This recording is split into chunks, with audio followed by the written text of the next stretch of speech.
दूसरा अध्याय।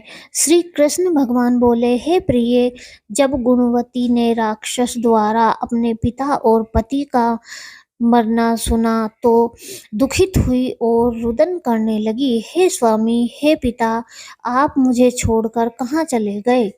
मैं आपके बिना क्या करूं? अब मेरे भोजन वस्त्र का प्रबंध कौन करेगा?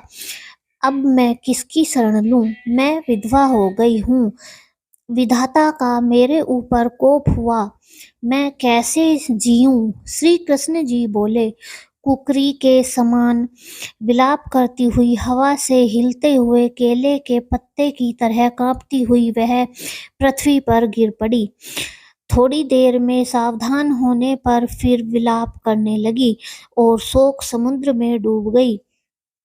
उस गुणवती ने घर की सब वस्तुएं बेचकर यथाविधि से अपने पति की पारलौकिक क्रिया की और उसी नगरी में विष्णु भगवान की भक्ति में तत्पर होकर इंद्रियों को वश में कर शांति से रहने लगी और मरण तक एकादशी और कार्तिक मास के व्रतादि करती रही। हे प्रिय, यह दोनों व्रत मुझे अत्यंत प्यारे हैं, जिसके करने से भोग और मोक्ष की प्राप्ति होती है, पुत्र और संपत्ति मिलती है। कार्तिक की तुला राशि पर सूर्य निकलने पर महापापी जो भी प्रातःकाल स्नान करते हैं वे भी मुक्ति को प्राप्त होते हैं। जो मनुष्य स्नान, जागरण, दीपदान और तुलसी का पालन करते हैं वे विष्णु के रूप हैं। विष्णु भगवान के मंदिर में झाड़ना, सतिया काटना तथा विष्णु की पूजा आदि का कार्य जो मनुष्य करते हैं वह जीवन मुक्त होते हैं।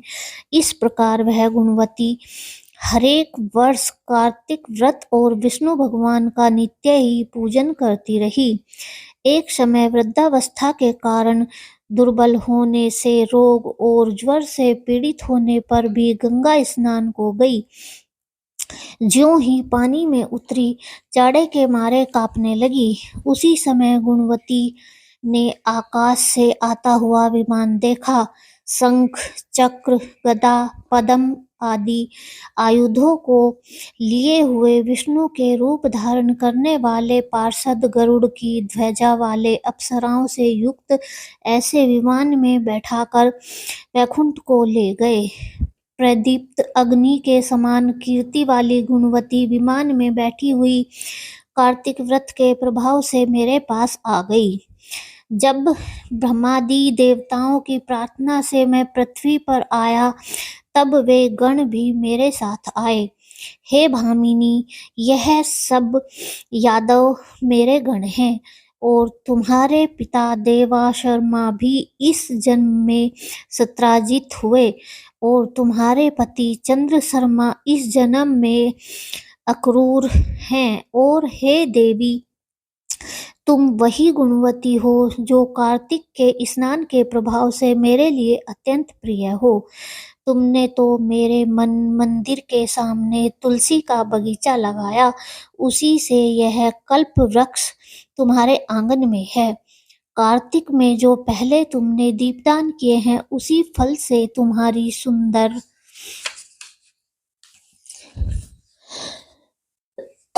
देह और घर में लक्ष्मी देवी का निवास है। जो संपूर्ण व्रतादिक पति स्वरूप भगवान को अर्पण किए थे, इसलिए तुम मेरी पत्नी बनी हो और तुमने जन्म मृत्यु तक जो कार्तिक व्रत उपवास किए हैं, इससे तुम्हारा वियोग मुझसे कदापि नहीं होता।